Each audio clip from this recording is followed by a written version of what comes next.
Donc, j'ai actuellement au niveau de l'International international le consultant dans le domaine de développement durable, le grand économiste de renommée mondiale et régionale quand même, M. Nadim Samna. M. Nadim Samna, vous êtes toujours bienvenu sur l'International international. Merci pour l'invitation. Merci beaucoup pour nous rejoindre à travers la ligne de l'International international. Et permettez-moi de vous poser cette question. Comment vous trouvez les efforts égyptiens généralement dans le domaine de développement, dans le domaine de l'économie au niveau africain? Comment l'Égypte a essayé de coopérer avec les autres pays africains afin de réaliser les intérêts au peuple africain? Mais justement, comment vous trouvez les efforts égyptiens afin de couper cet isolement de l'économie africaine du monde entier? On sent qu'il y a des efforts pressants de la part du gouvernement égyptien pour favoriser les échanges commerciaux avec l'Afrique, pour favoriser les investissements. Et moi je me rappelle avant Corona, il y a eu toute une série de conférences avec, on va dire, les pays développés, une conférence avec les États-Unis, une conférence avec l'Angleterre, la France, la Chine, le Japon, pour favoriser l'investissement en Afrique. Et c'était des conférences qui étaient menées par l'Égypte en tant que présidente de l'Union africaine. Et on sait que l'Égypte aussi participe activement à la Banque d'Afrique d'export-import. Il y a aussi le traité commercial avec beaucoup de pays africains, donc qui limite les tarifs entre les pays africains. Il y a quand même beaucoup d'efforts, d'initiatives pour favoriser les échanges commerciaux avec les pays africains. Sans parler des projets d'infrastructure. Bon, là, donc, d'après votre première remarque, l'Égypte essaye toujours de diversifier les partenaires du continent africain, essaie toujours de briser le monopole de certaines forces ex-colonialistes, si nous pouvons dire. N'est-ce pas? Il y a bien sûr, enfin, si on veut, il y a des monopoles, mais le plus important, c'est favoriser les échanges entre les pays africains. Là, ce qui est un peu anormal, c'est avoir des frais, par exemple, de transport entre deux pays voisins en Afrique qui sont supérieurs aux frais de transport entre ces mêmes pays africains et un autre pays en Europe. Parce qu'il n'y a pas de ligne aérienne directe, par exemple.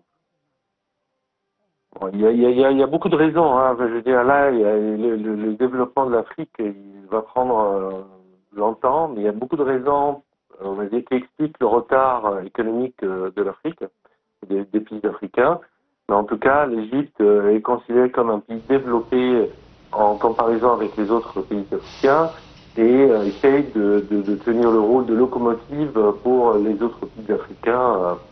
Et en termes d'échange de savoir-faire, en termes de partager l'attrait que possède l'Égypte en ce moment pour les investisseurs internationaux. Oui. Également, un point très important, c'est que, comme vous savez, il y a toujours actuellement une crise de financement qui frappe le monde entier, notamment les pays en développement.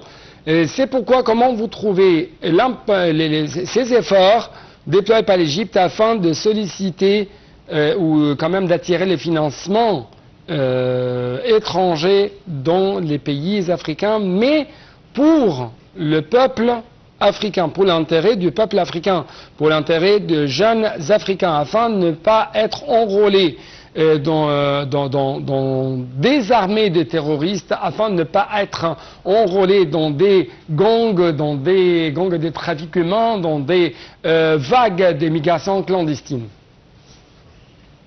C'est évident hein, que la réduction du niveau de pauvreté dans le continent africain va permettre de favoriser beaucoup de choses. La pauvreté est responsable de beaucoup de maux. C'est on va dire, c'est le premier objectif de développement durable. Il y a bien une raison. Il y a bien une raison. Lorsque, on va dire, on sort du niveau de pauvreté, on peut avoir un meilleur niveau d'éducation, meilleure santé. Ça permet d'avoir une meilleure productivité, avoir, on va dire, un attrait pour des entreprises, donc avoir un bon salaire. Et tout se suit, hein, tout se suit. Oui. Autre question concernant non seulement les infrastructures sophistiquées, et toujours il y avait un appel de la part du président Omar Abdel Fattah al-Sisi afin de finir l'isolement commercialement parlant de l'Afrique à travers l'établissement d'une route qui relie le nord de l'Afrique au sud de l'Afrique, d'Alexandrie jusqu'à Johannesburg, au sud de l'Afrique. Comment vous trouvez les pas entrepris à cet égard, et comment vous avez vu quand même l'impact, si je peux dire entre deux guillemets, fructueux de la création de ZLECAf, ou la zone de libre-échange continentale? Enfin, c'est vrai qu'on parle de la ligne Le Cap ou Alexandrie Le Cap depuis longtemps. Il y a des efforts sur des parcelles, hein, sur cette route. On n'a peut-être pas on va dire, de suivi ou de mise à jour sur l'état de cette route. Par exemple, c'est presque un délai pour finaliser cette route. Et il y a quand même beaucoup de problèmes. Il y a plusieurs pays qui sont en guerre civile. Ça limite grandement la construction de cette route. Après, voilà, c'est le sens de l'histoire. Il faut toujours avancer, il faut toujours faire face à toutes ces difficultés. Concernant le traité économique, je pense qu'il faut mesurer en termes d'augmentation des balances commerciales entre les pays africains.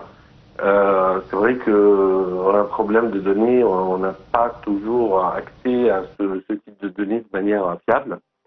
Mais en tout cas, je pense qu'il y a quelques succès, on va dire, régionaux, avec deux pays voisins qui sont peut-être stables, qui ont des ressources complémentaires. Moi, je peux citer par exemple le Rwanda avec ces pays voisins. Kenya joue un rôle essentiel pour distribuer ensuite les marchandises aux pays qui sont à l'intérieur, qui sont internes. Donc ça c'est sûr, ça, on peut considérer ça comme des succès. Mais après, on part de loin, et lorsqu'on compare avec les niveaux de commerce des pays européens. Oui, monsieur. Monsieur Nadim Samna, comment vous trouvez, ou quelles sont quand même les recommandations pour proposer, si on va parler de la complémentarité entre l'Afrique et les autres pays africains, notamment dans le domaine de l'énergie renouvelable, afin d'avoir une sorte d'énergie résiliente face au changement climatique. Comme vous savez, il y a une crise qui frappe l'Égypte durant les derniers jours concernant la coupure des lestages électriques. Donc comment nous pouvons accélérer et intensifier ces complémentarités africaines ou interafricaines dans le domaine de l'énergie, notamment que l'Afrique possède de différentes ressources naturelles renouvelables comme le soleil, la mer, le vent et ainsi de suite. Il y a bien sûr, il y a beaucoup de potentiel, il y a beaucoup de potentiel, il y a beaucoup de sources d'énergie renouvelables qui sont encore exploitées en Afrique. Mais ça demande beaucoup d'investissement. Et les énergies renouvelables en particulier demandent un niveau d'investissement très fort.